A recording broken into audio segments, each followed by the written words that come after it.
What is up, everybody? The initial Bills 53-man roster is here. We're going to dive into that today on Shout, a Buffalo Bills football podcast.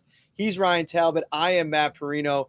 A ton to get to here today. There was a trade, a couple of surprises, maybe some head scratchers.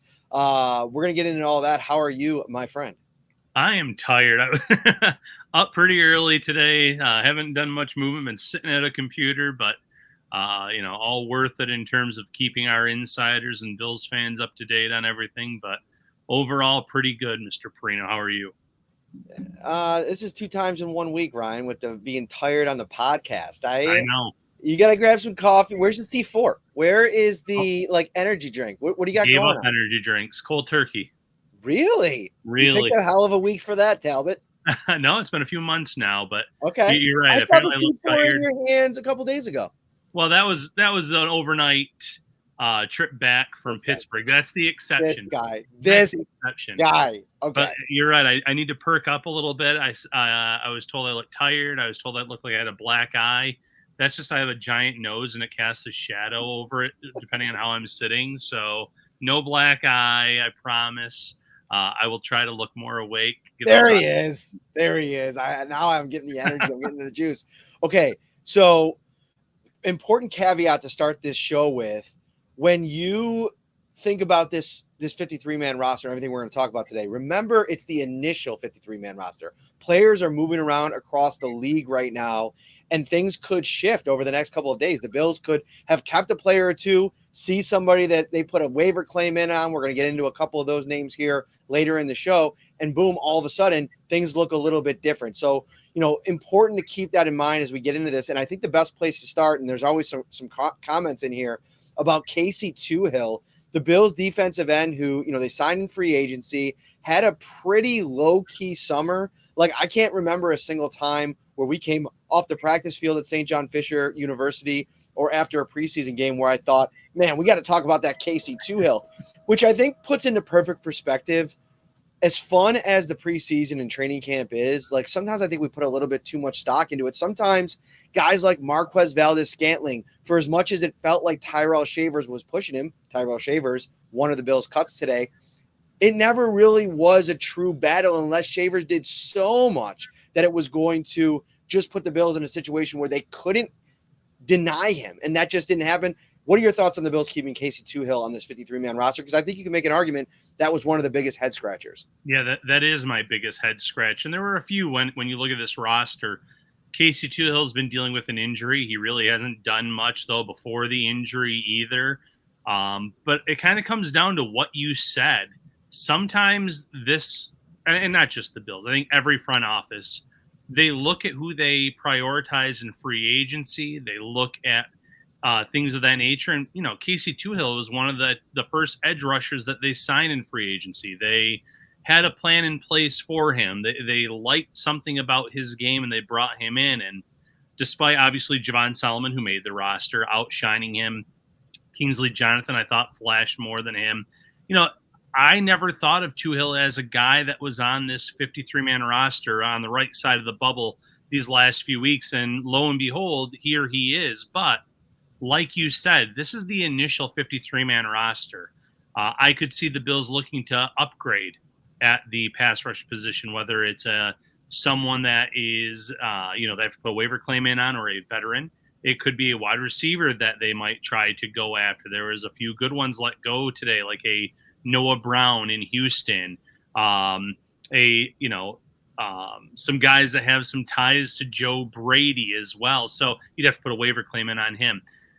Terrace Marshall Jr., that is. So I'm not sitting here saying that he's going to get released, but if you were to pick one guy off this roster that I thought didn't necessarily earn his way onto it, it would be Toohill for me. So the pivot there, I think you said everything there that needed to be said. It's something that they're seeing something inside the building that maybe we haven't been seeing over the course of the past couple months. And this is a veteran guy. I mean, they might have specifically brought him in. How much are they going to rely upon him in special teams? We talked about him when they signed him.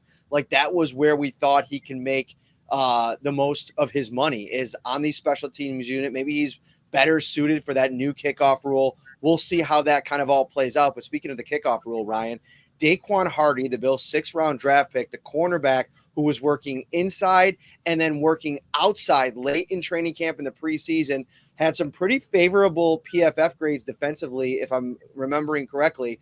We thought was in the driver's seat for that kick and punt return competition. Now he ends up getting cut today. The Bills make a trade. They bring in, I'm going to have to actually look up his name here. Brandon Codrington. Codrington. Yes, there it is. Very nice. He is the rookie from the Jets. And, when we were first texting about him, the first things that came to mind were he has had some really exceptional returns in the new kickoff format. So if you're a team looking for any of the smallest advantages in that department, maybe you find this guy as somebody that's going to give you a chance to get good field position, and you make a deal to bring him in. And then that puts Hardy on the outside looking in. Here's something I just thought of, Ryan, over the last couple of minutes before we started the show. Why did the Bills pivot from where we thought it was going to be slot specific? You put up a story at the draft time saying that the Bills, one expert said the Bills found one of the great inside corners in the draft in Daquan Hardy. Well, if that's the case, why by the end of camp are you moving him out to the boundary? Maybe they weren't as impressed with his work on the inside throughout practice, throughout training camp. I'm just trying to think of why they did what they did, where they got to, and maybe they saw what he did in the preseason on the boundary and in practice, and it wasn't good enough. And oh, by the way, Jamarcus Ingram has been playing a lot in the inside. Maybe they liked enough of his versatility. It made Hardy a bit expendable. And a guy like Cam Lewis, too, who has the safety versatility, but also can play that nickel cornerback spot. It may have been a lack of what he could do. And maybe that's why they tried to put him on the outside to prove his worth, prove that he could be more than just a nickel cornerback. I thought he was in good position a lot in the preseason, but his size was a detriment. He'd get his hand on a pass or he'd get close to it, but it would just go over his head. There was one big play along the sidelines that he missed that looked like a near interception. I still thought, though, he was on the right side of the bubble, but this goes to show you that the Bills are evaluating everything with these players. Preseason, what they see at camp, what they think of the player as a return man. And remember, the final preseason game is when Sean McDermott said he definitely made some better decisions in the return game. He was fielding some balls deep in their own end. Maybe they didn't want to see that happen in the regular season. He had one play where he turned it into something, but he caught it near the goal line and almost went into the end zone to elude defenders. So maybe he made the team nervous. And with Codrington, I was very impressed with him. Now, when the trade went through, my first thought was, who is Brandon Codrington? And he's a lot like Joe Andreessen in that he was not even signed as a UDFA after the 2024 NFL draft. Much like Andreessen, he had to go to a rookie minicamp with the Jets, show what he could do there. He was one of 3 players to get signed at their rookie minicamp. And then he comes in the preseason, and he has 2 kick returns for 75 yards, 6 punt returns for, I believe, 83 yards, finishes with the 3rd most punt return yardage in the preseason. And perhaps the most impressive part was he forced 15 missed tackles on those 8 returns, Matt. 15. He's an elusive return man. With the new kickoff rules, there's going to be opportunities for him to show off that elusiveness. With the punt returning option for him, he could really flip the field for this team. The Bills liked what they saw. He is very small. He's a little undersized. But the Bills clearly saw enough of him in the preseason where maybe they had more faith in a guy that wasn't even in their building over a player like Hardy. Yeah, I saw the Bills put out a release on Codrington, and the one section on the right is titled, "He has a chip on his shoulder." And we all know how much the Bills love players that have something to prove. But they're basically saying Codrington, for whatever reason, is a plus guy to get into their building over Hardy. And we'll learn more about that when we talk to Brandon Beane tomorrow. But it definitely was a head scratcher, because it seemed like Hardy was a guy that it seemed like everybody involved was high on. It seemed like he was kind of moving up the depth chart, making some plays during training camp. This is a bit of a swerve here that I don't know if it – and here's the other part of it. Matthew Smiley was recently on the morning show with Jeremy and Joe on WGR, and he was talking about how much time the team spends every week in special teams meetings, not only breaking down their own film, like of the kickoffs, like they were watching every team in the league. They spend an entire day taking that week's preseason games and breaking down all of that stuff. So maybe throughout their film study, Matthew Smiley came across this dude and was like, listen, this could be a game changer for us. Like if we're talking about the difference between average drive starts at the 27 versus potentially the 35 for Josh Allen in this offense, those are the kind of little details that a lot of, casual fans or even general media members might skip over when you're evaluating this thing in the lead up to the cutdown, that the Bills are looking at this like, maybe this gives us an advantage if we could be really good in this area and give our offense really good field position. Yeah, and listen, if there's a coach that needs a home run hitter like this, it probably is Smiley, with all the uncertainty with Tyler Bassett, kicker, the Sam Martin, and his inconsistency at punter. I feel like Smiley's probably on the hot seat going into this season. So if he can claim that he had played a role in finding this Codrington, and Codrington plays like he did in the preseason, the regular season, that's a feather in his cap. That's something that could help him out quite a bit. And that's not the only option that the Bills have. One player that they placed on the IR designated to return is Darrington Evans. Evans has some return ability to his game. So that could be someone in season where if it's not working out with Codrington, they could go to that. They could always elevate or sign Hardy to their main roster if he clears waivers tomorrow and is part of their practice squad. So this is not the end for Hardy, but it's definitely something where the Bills did not see enough from him, and they didn't feel like he had justified a spot on this roster. We're getting to the wide receivers here in a minute, but Scott Blakely getting in late asking who was traded. The Bills just exchanged 2026 six-round picks with the Jets to bring on kick returner Brandon Codrington. UDFA didn't actually not even a UDFA. He was a tryout guy, just like Joe Andreessen.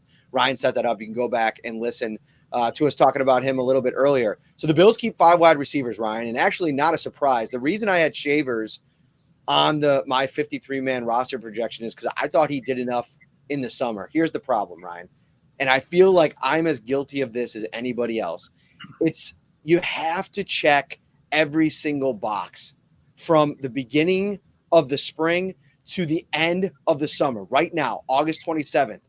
And to me, I think I overlooked Shavers' lack of production in the preseason and how that potentially affected the final decision, and the fact the Bills were plenty comfortable going with 5 wide receivers all of last season. What's the path to playing time and a significant role for Shavers versus maybe a Casey Toohill if we talk to Brandon Beane tomorrow and he says, listen, he's going to be one of our core special teams guys that we rely upon in all 4 phases? You weigh those two things out and you say, okay, we're willing to risk Shavers as a waiver target. And listen, there's a lot of guys that are popping up around the league right now that have been cut or waived. Like, I don't know, Shavers might get through all of this and then pop back on your practice squad and you still have the chance to continue to develop him. The long story short, I'm less surprised about this the more it settles, and the fact that we kind of probably should have expected this. See, I'm still on the more surprise side, so I'll push back a little bit on that. And you're 100% correct on the 5 wide receivers last year. That's the one thing where maybe I could have looked at it and said, okay, they kept 5. They're comfortable keeping 5, and that puts them on the outside looking in. But Shavers worked on his special teams game throughout the entire offseason. It was an area where he felt like he could contribute, earn a roster spot. He had a great training camp. And, yes, his stat lines in the preseason weren't great, but was that really on Shavers, or is that more so on the quarterback play that he had to play with? The Ben DiNucci overthrow on the touchdown pass. And you can argue that Shavers slowed down on that route. I think there's something to be said about that. But Josh Allen would have put that, ball on the numbers. He wouldn't have lofted it up there and hoped that Shavers would run it down.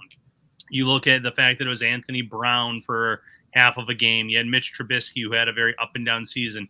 You don't want to penalize the player because of the players that he was lying or that he had throwing him the ball. That's the one thing I will say. Now, The Bills want him on their practice squad. He is a young guy. There's not much production in this league where Toohill has that production. Toohill is a vested veteran. He wouldn't have to go through waivers. Another team could just simply sign him. The Bills having him on that 53 right now ensures he's a part of the roster, part of that special teams core where they're rolling the dice on the young guy that doesn't have that NFL game tape. And, whether it works out or not, we'll find out tomorrow by noon. But the fact that the Bills do want him on their practice squad tells me that they still do think pretty highly of the guy. Yeah, I mean, there's nothing not to like about Shavers. I think they've been up front with their interest in him going back to the offseason and putting him out there in rookie minicamp ahead of Justin Shorter to kind of show everybody the ropes. He had a great training camp. I mean, to be in your second year as a UDFA and getting time with the first team offense during camp early on, I thought that said a lot about him. I just more mean like what they're going to do and who they're going to use. I felt like there were enough guys ahead of him stylistically that it would be hard for him to kind of carve out a meaningful role. And I think that played into the final decision.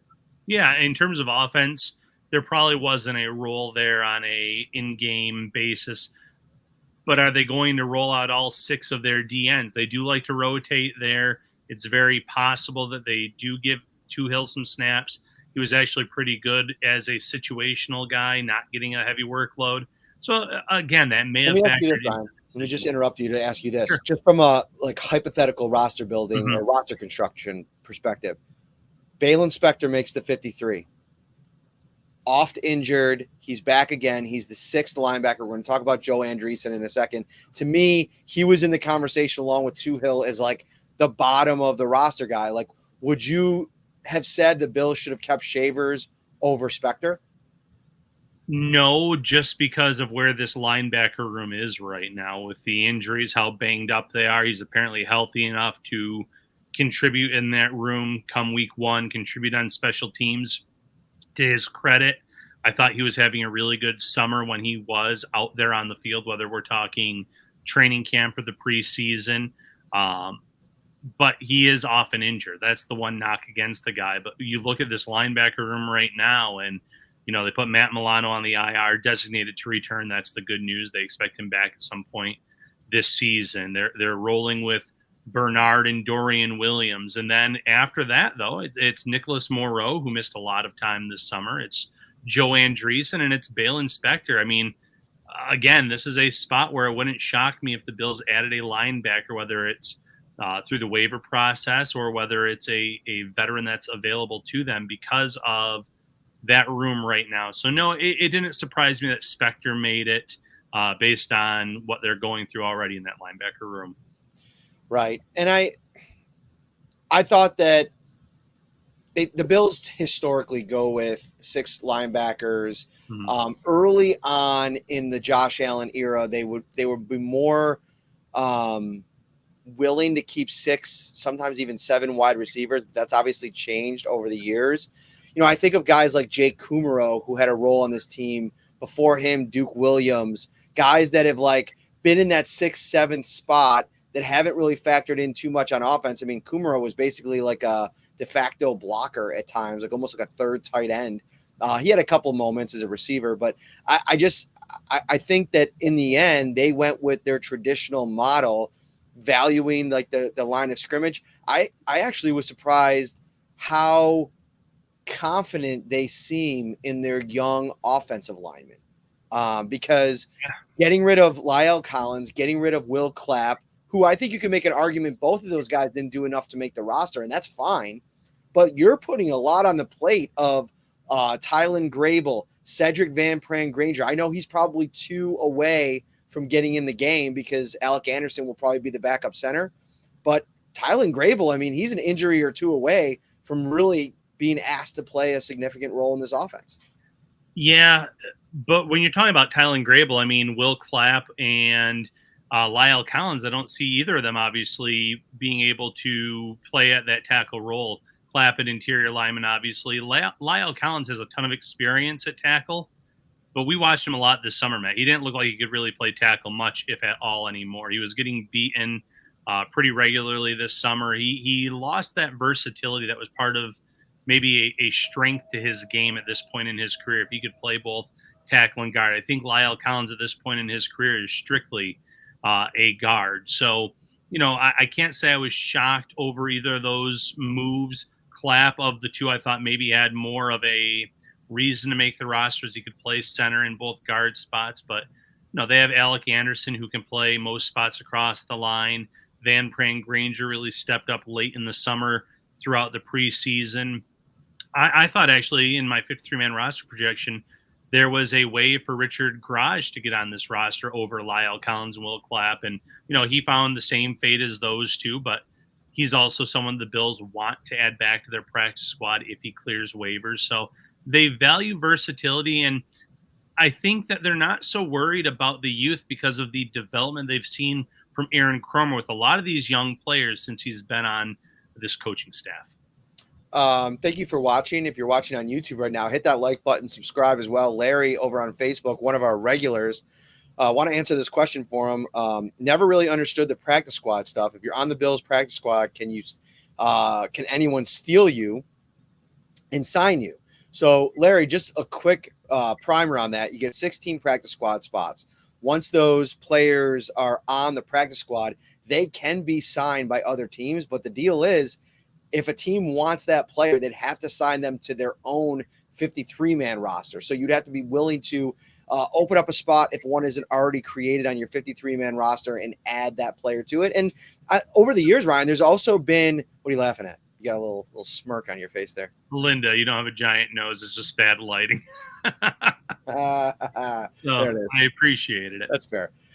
We've seen over the years, like, a lot of people asking last year about Andy Isabella on the practice squad. Will he get poached? It's like, well, yeah, he could technically get poached, but I think there's also a little bit of a conversation that happens with some of these players that have been around the league a little bit longer. And when the NFL changed the practice squad rules and you could have veterans on the practice squad, now it's about, okay, I can go poach Isabella, but does he want to leave Buffalo because he wants a chance there? There's so many things that are in play and kind of at work when you're trying to figure out coming and going on the practice squad.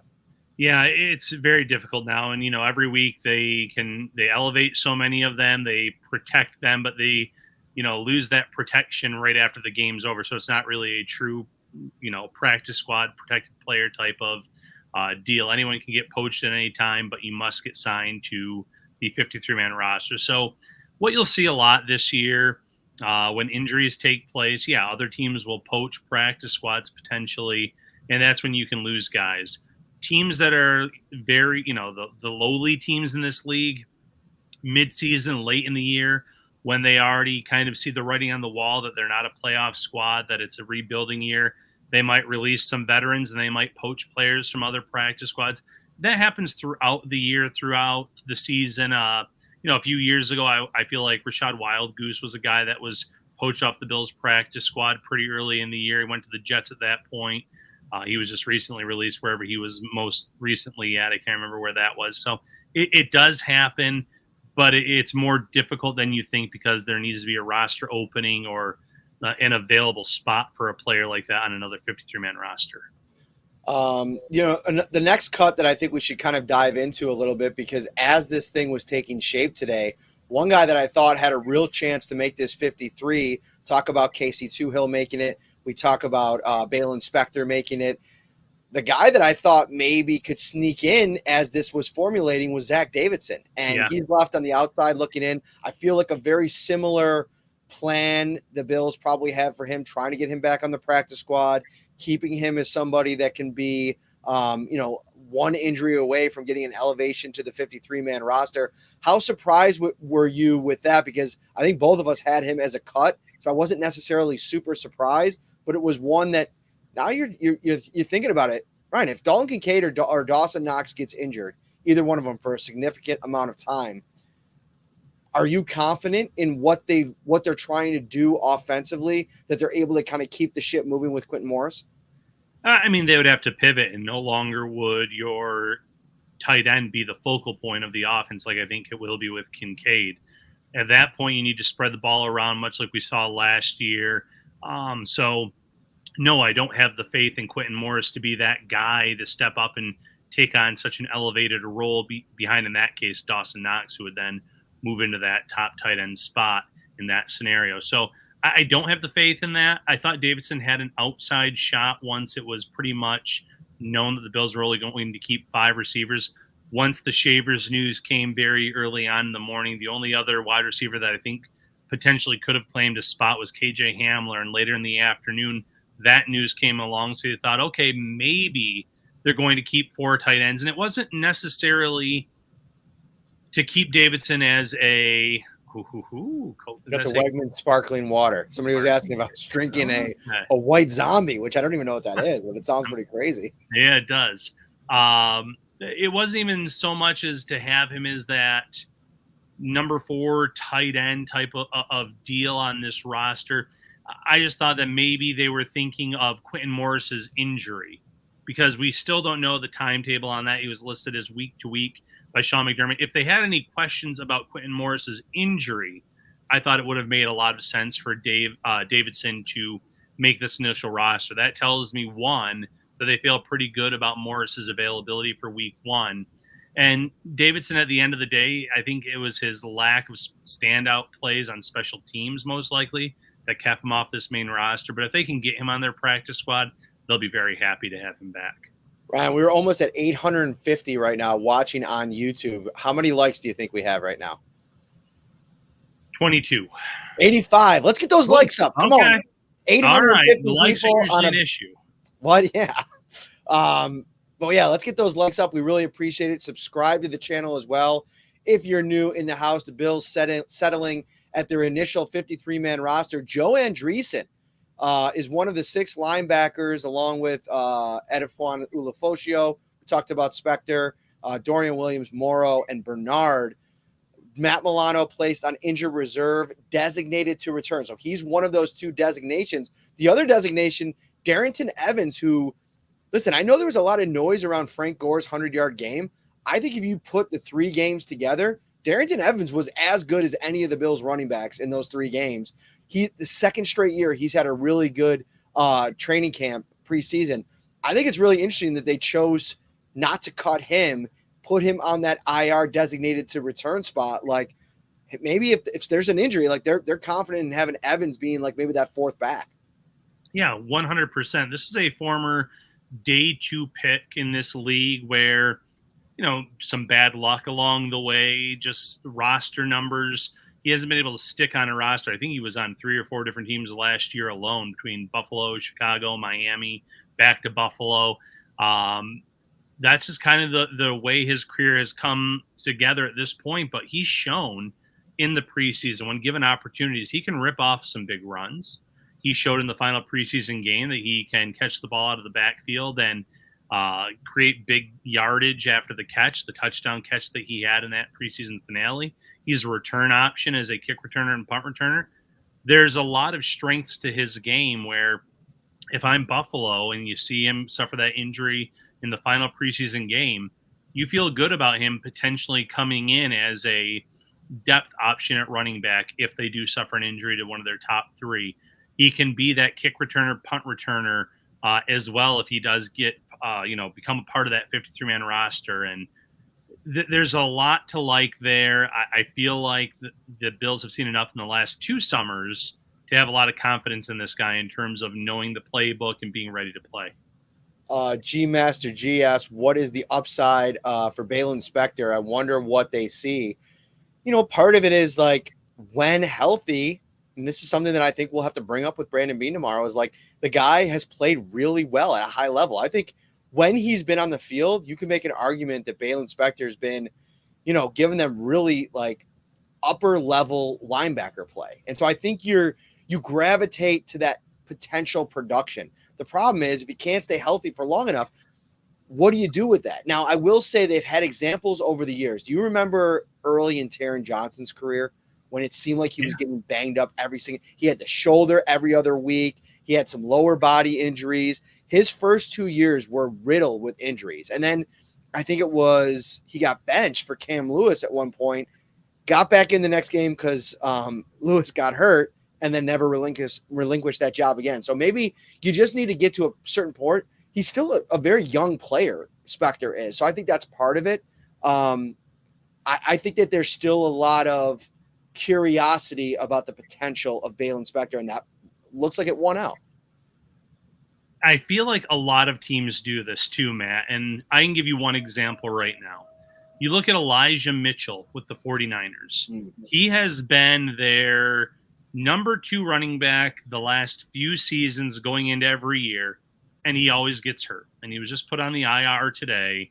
So now, once again, this guy that has all the talent in the world, and when he can play, he flashes, he looks great. He just can't stay healthy. And much like the Bills with Balin Spector, the 49ers just can't move on from him right now because they see the talent. They know that if he can stay healthy, man, what a handcuff he can be to a Christian McCaffrey. What a guy that can come in and give him a breather, and we're not going to lose a significant amount. You're going to lose some, obviously, because McCaffrey's a special back, but this guy can't stay healthy either. So there's always guys on teams that, hang around, but they can never stay healthy. And sometimes they're just guys that move around the league too, and they struggle to stay healthy.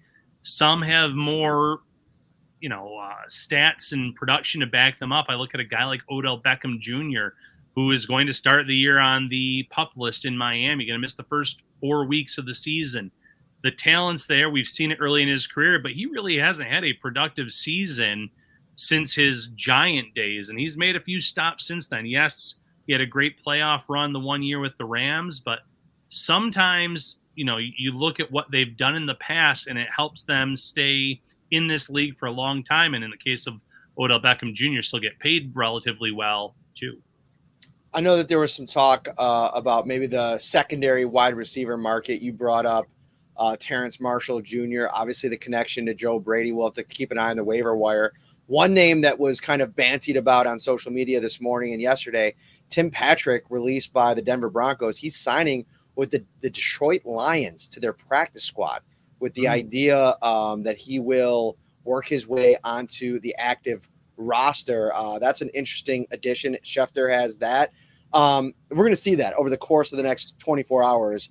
Guys that are going to be popping up, signing, vested veterans that are signing with other teams, waiver claims. I'll be interested to see how many, waiver claims the Bills have. I think it was 4 last year, if I'm not mistaken. The Bills got 4 players claimed: Andreessen, Alex Austin, Nick Broker, and then I think a couple more. I can't remember now. Yeah, I'm blanking on the others too. But was Jordan Mims last year?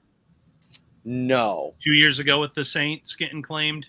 Oh, maybe that was it. Yeah, 2 years ago? Oh, I don't know. He was a running back that got claimed. That was a kind of a surprise. I can't remember how many years ago that was, though. But, yeah, I mean, teams that have been playoff teams the last few years, teams that have been at the top of the league, a lot of guys are going to get poached. Rashad Wildgoose. That's a blast from the past. Yeah, I mentioned him. I mentioned him a little while ago. Jack, when did you say him? I was talking about the fact that players like that were poached off the Bills roster or practice squad. He was poached off the practice squad, I felt like, at one point by the Jets early in a season after he had been waived in his rookie year. And Jack Anderson, he was waived again. Yeah, today. But teams will roll the dice on that because they see the rosters with talent on them, and they'll say, well, the Bills like player X, Y, and Z for a reason. Let's bring them in and see what they can do. Things are going to change drastically in the next couple of days, I think, around the league. And we'll get a chance to talk about it all at Wingnuts on Saturday night. We cannot wait. 1402 Millersport Highway. We are going to talk about, the full picture of this roster with the eyes kind of moving towards week 1. Because before you know it, that opener in Orchard Park is going to be here. And, man, I cannot wait for that. Become a Shout Insider. Come along with us on the ride all season long. Access to Ryan and Matt via text 24/7, 365. We're going to have that thing lit up every single week. Game day, during the week, when we're at the facility and beyond. You'll get all of our analysis. You text 716-528-6727 or go to joinsubtext.com/shoutbuffalobills. Put in your number. You get a 2-week free trial, $3.99 a month after that. And the Shout text line is brought to you by Carrie C. Beyer, attorney with the law offices of Francis M. Litro, located at 237 Main Street in Buffalo, New York. If you or someone you know is seriously injured, give them a call, 716-852-1234, or check out litrolaw.com. And Ryan, we got some breaking news on the shout front. We got a title sponsor back in the mix. Very, very excited to once again have Tops Supermarket back as our title sponsor. We always enjoyed the reads over the years, so excited to have them back in the fold. Tops never stops saving you more. I don't know if that's still the tagline, but bring it back. That I have that little jingle in my head from my childhood years. It's as good as it gets. Joseph Norris asking about this Saturday night, 7 p.m. will be the show at Wingnuts. We usually get out there at about 6 o'clock. We'll get out there maybe a little bit earlier and set up, and we like to kind of mingle, talk to everybody that comes out about the Bills and anything else. We'll have some great wings, some delicious beers. It's going to be a great time. Yeah, cannot wait. And, like you said, by then, this roster will be set. We'll have a good idea of the practice squad. Wouldn't be surprised if they add a quarterback to that practice squad, whether it's Ben DiNucci. I've seen some names in the chat here. Desmond Ridder. I don't know if another team would put in a claim on him at this point because of how much he has really struggled through 2 stints now, one with the Falcons and one with the Cardinals. But there are some young guys that the Bills could put in a claim in. There's a Mike White that they could sign that's out there. So it'll be interesting to see what they do with the practice squad. Do they add a kicker to push Tyler Bass? Do they add a punter to push Sam Martin? Those are some of the things that we'll know tomorrow. We'll be able to discuss on Saturday from Wingnuts. Andreessen making the roster is so funny because it's a bit anticlimactic because I think everybody was really predicting that. I mean, if you go across the beat, take a look at the 53-man roster projections, Andreessen was pretty much on all of them. He was so good in the preseason, Ryan, like third in the NFL in tackles with 24.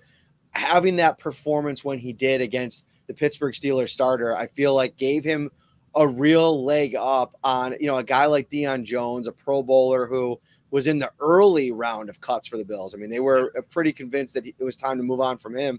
So, Andreessen's now on this roster. Like, what's it going to take for him to stay on it?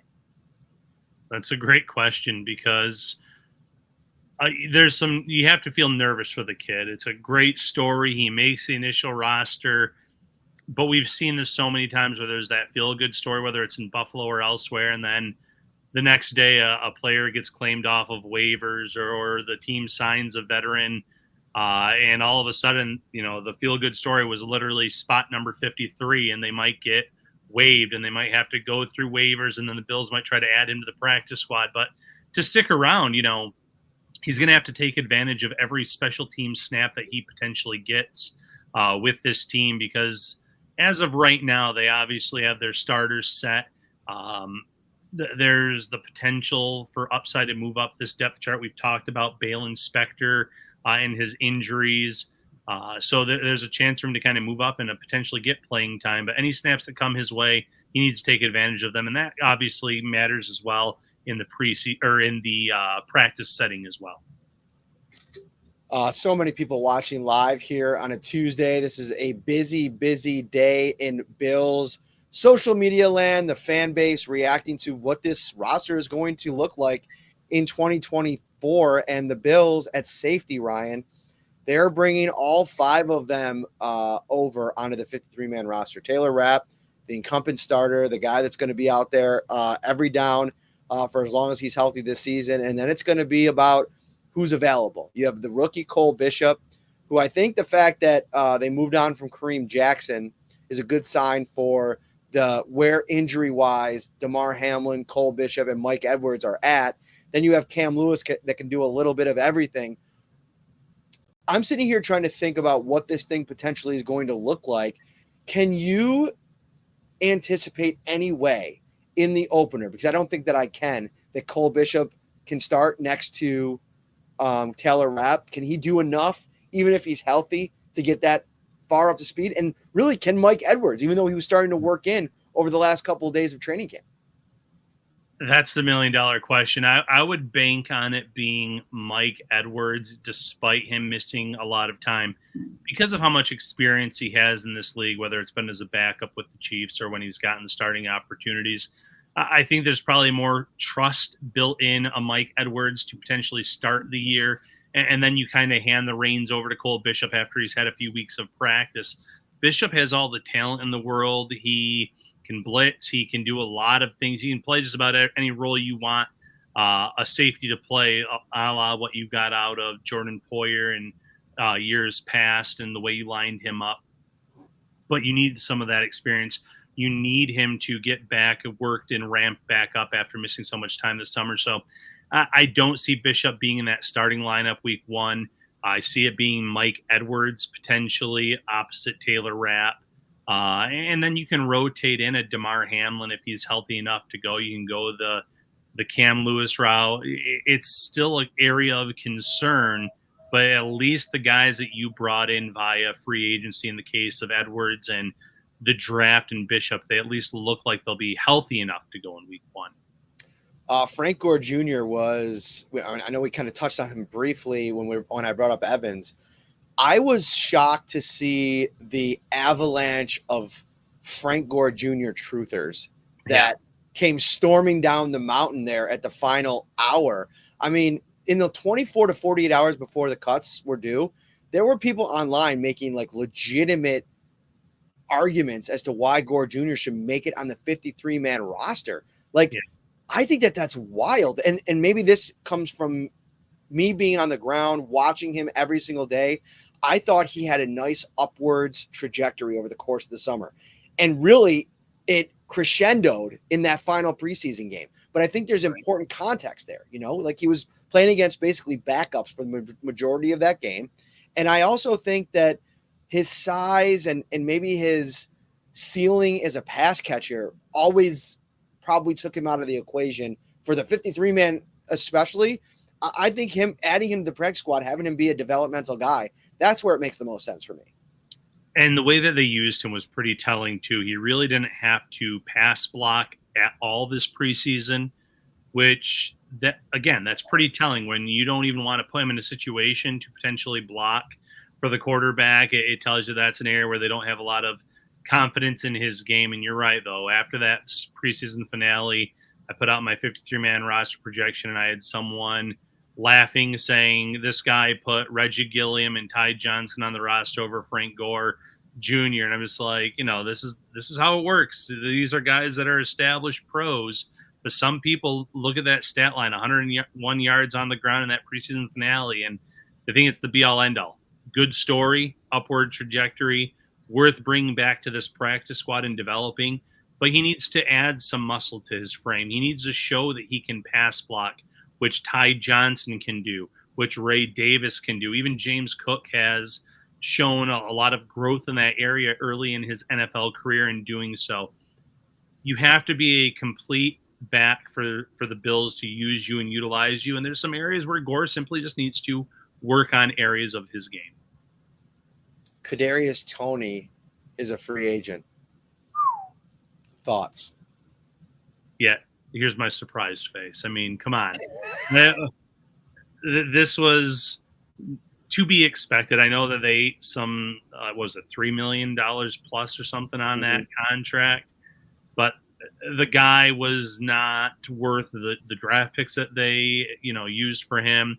He had moments for this team in Kansas City, but no, I playfully suggested at one practice where they did a double pass. I said, that's a risky play for the Chiefs to ever use in the regular season because they threw it twice to Kadarius Toney before he threw the ball downfield. Not a guy that I would trust in a meaningful situation, and he'll get an opportunity elsewhere because of where he was drafted, because of his intangibles, attributes, but no one that I would be interested in bringing into Buffalo for that wide receiver 5 or wide receiver 6 job. I would keep MVS over him. I would probably even look at a Justin Ross, who hasn't really done anything as a pro, but another guy that was released by the Chiefs over a guy like Kadarius Toney.